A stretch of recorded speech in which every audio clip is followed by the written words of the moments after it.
আমরা নির্বাচন কমিশনের কাছে জানতে চাই যে আপনারা কাদের পারপাস সার্ভ করছেন এবং বিএনপি নেতাকর্মী ত্যাগী নেতাকর্মীরা এখানে যারা রয়েছেন আপনারা কি অস্বীকার করতে পারবেন আওয়ামী লীগের যে পরিমাণ টাকা তাদের রয়েছে অবৈধ উপায়ে ইনকাম করা আপনাকে ফেয়ার ইলেকশনে আপনি সেখানে যথাযথভাবে আপনি কমপ্লিট করতে পারবেন?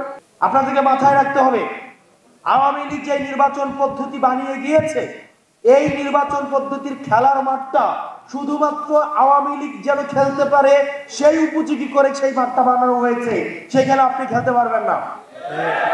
আপনি আগে সেই মাঠের সংস্কার চাইতে হবে, নির্বাচন পদ্ধতি সংস্কার চাইতে হবে।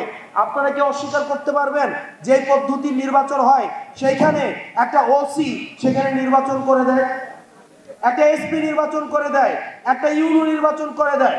তাহলে একই পদ্ধতির যদি আপনার নির্বাচন ব্যবস্থা থাকে তাহলে এই নির্বাচন এই 5 আগস্টের পরে প্রপার ডেমোক্রেটিক ট্রান্সফরমেশন এই নির্বাচন কমিশনের মধ্য দিয়ে সম্ভব নয়।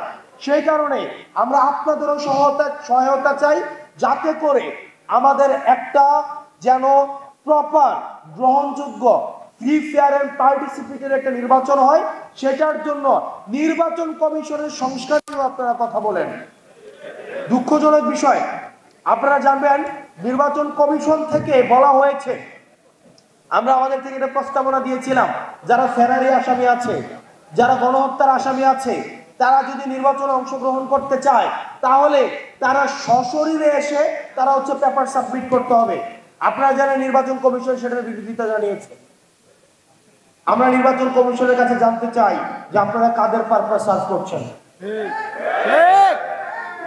দূষণরা যদি নির্বাচনে অংশগ্রহণ করতে চায় তারা সশরীরে এসে তাহলে নির্বাচন কমিশনে তাদের পেপার সাবমিট করতে হবে। এটাতে সমস্যা কোথায়?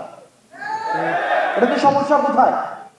ইস্পাহানি বেকারি ফ্রেশ, স্বাদের আবেশে একটু আয়েশ। এই আওয়ামী লীগের অর্থনৈতিক কাঠামোকে আপনি ইনট্যাক্ট রেখে আপনি কখনোই সংস্কার কার্যক্রম এবং নির্বাচন কার্যক্রম আপনি যথাযথভাবে ঠিক করতে পারবেন না। এবং বিএনপির নেতাকর্মী ত্যাগী নেতাকর্মীরা এখানে যারা রয়েছেন আপনারা কি অস্বীকার করতে পারবেন আওয়ামী লীগের যে পরিমাণ টাকা তাদের রয়েছে অবৈধ উপায়ে ইনকাম করা আপনাকে ফেয়ার ইলেকশনে আপনি সেখানে যথাযথভাবে আপনি কমপ্লিট করতে পারবেন? কোনোভাবেই সম্ভব না। সেই জায়গায় গণতন্ত্রের জন্য, বাংলাদেশের জন্য, পরবর্তী বাংলাদেশের জন্য আমাদের নিজেদের মধ্যে পলিসি নিয়ে আর্গুমেন্ট থাকবে, ডিসকাশন থাকবে, মতবিরোধ থাকবে, কিন্তু সেখানে কোনোভাবেই গণহত্যার দায়ে অভিযুক্ত আওয়ামী লীগকে আমরা কোনোভাবেই স্পেস দিতে পারি না।